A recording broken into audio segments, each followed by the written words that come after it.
everybody, welcome back. I'm Rachel from Pawsome Dogs. This is my toy poodle Hazel. This is the second video and this is going to be on bathing your dog. So I am using a professional grooming shampoo. It's Millie's. This one is rhubarb and black palm. It smells amazing. It's a natural shampoo. You can get lots of shampoos in the pet shops. Try and use a natural one if you can, because they're just kind of on the skin and the coat. So what I've done today is I've used 1 part shampoo and then the rest is water, and I've mixed that around. Now, rather than wetting the dog's coat first, you just simply apply this directly to the coat. This ensures that you're getting the shampoo right down to the skin. Whereas if the coat is already wet, basically what you're doing is you're diluting your shampoo again. So you don't need to wet the dog's coat. If you've got a short haired breed like a Labrador or something like that, you can use one of these. It's a rubber Kong, and it's really good for getting under the coat and down to the skin level. But for curly coats and long coats, I just use my hands. So first of all, I'm just going to start at the back, and I'm just going to wet the coat, and then I'm just going to work through the coat, getting myself a nice lather. What I try not to do is rub too much, and more pull the coat, because I don't want to cause any more friction in the coat, and I just work through each section at a time.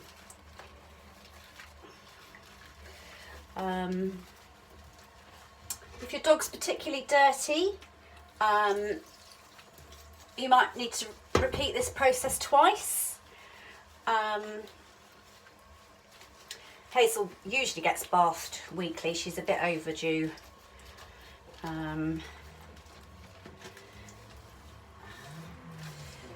a bath. So pay particular attention to the hygiene areas around the bum and in between the legs.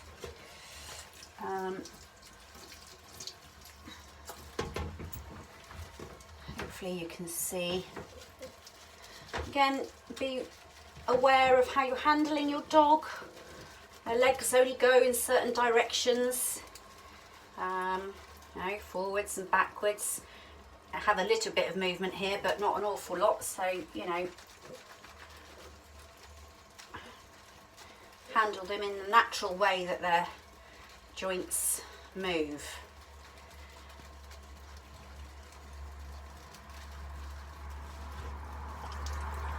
So I always start from the back and work my way forward.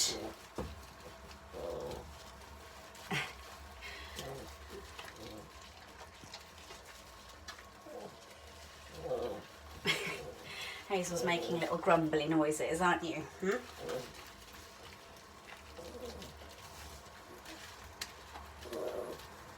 So again, I'm not doing too much scrubbing. She's a curly coated breed, so I'm just more massaging in.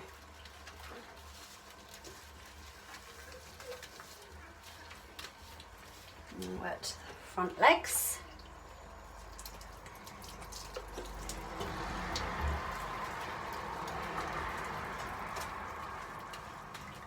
Hopefully you can see.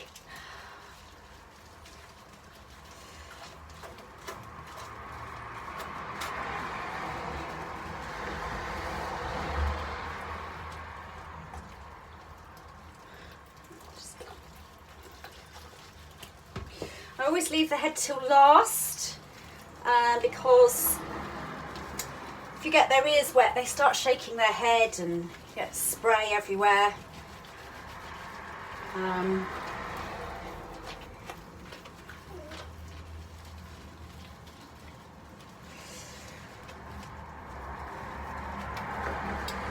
I also use a different shampoo for the face, which I'll show you in a minute. So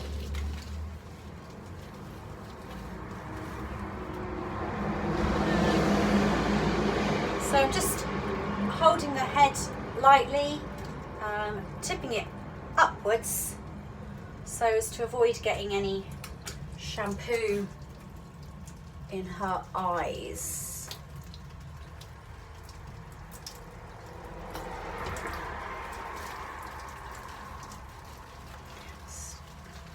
And then work this through.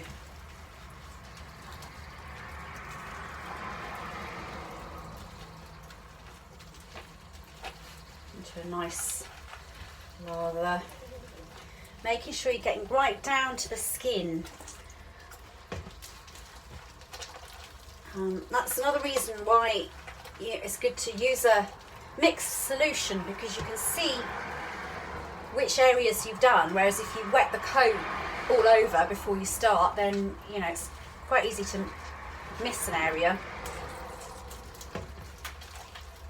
So it's worked into a nice lather.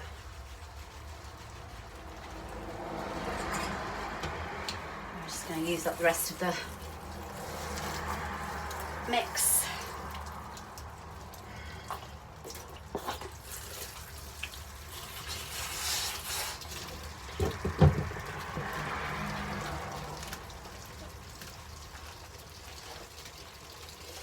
Now, when it comes to the faces, I use a facial cleanser, which helps with tear staining. It's also tearless, so if it goes in the eyes, it doesn't really matter. And I usually just use this. I don't dilute this. I just work it into my hands and then apply it. I've probably put a bit too much on, but and then work that into the face, hair. If you haven't got a facial cleanser, you still can use your shampoo. Just take care around the eyes that you're not getting any suds in it.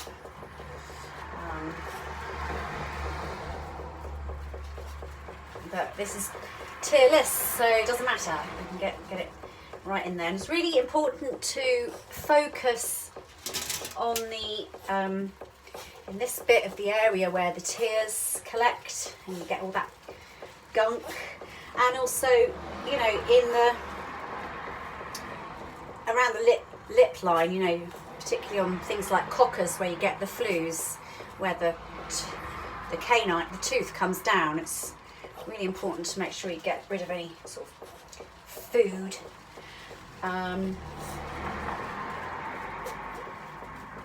And I'm just going to work that into her ears. It's a lovely smelling oatmeal and blueberry facial cleanser. I'm just going to work it into her whole head area. So you see I've got lovely lather on that. If she was particularly dirty, I would do it again. But she isn't, so she is ready to be rinsed. Now, always check the temperature of your water. You don't want to scald your dog. So, a sensible temperature would be, 35 degrees. If it's summer, then just a lukewarm temperature is adequate.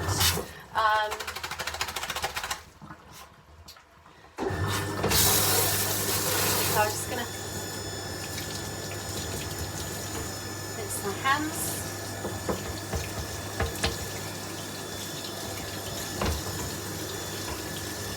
Just wait for the warmth to come through.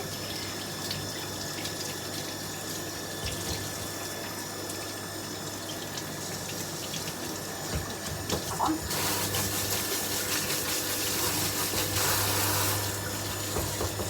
There we go, right. So I'm going to start at the front and work my way back. This is working from the highest point basically. There's no point rinsing here and then rinsing here, because all of this soap will just rinse down onto the areas that you've already rinsed. Also, when you're rinsing the face, be particularly careful not to get water up their nose, because a dog can drown if you get water up their nose. So just take extra care around the face. Sometimes I just hold the head down like that, so it stops the water going up the nose.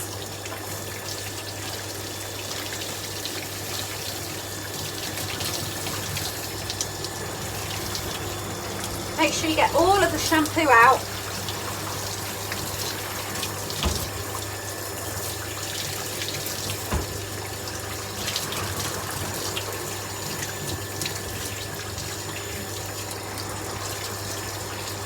And then I just work my way back. Do the shoulders, down the legs.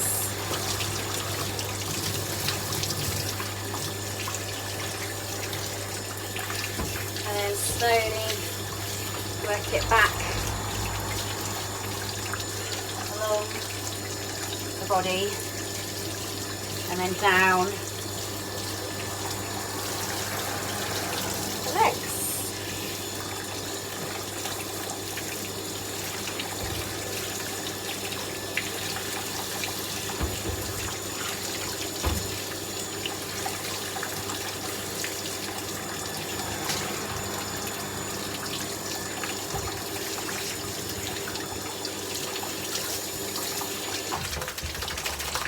That is Hazel washed. Then I would get myself a nice towel. Oh god, the camera's gone all blurry because of the water. So a nice towel, and then just pat dry. Don't rub, especially on long coated breeds, because this can cause friction. So yeah, just pat dry and squeeze out the hair into the towel. Okay guys, next video will be on how to dry your dog. See you soon.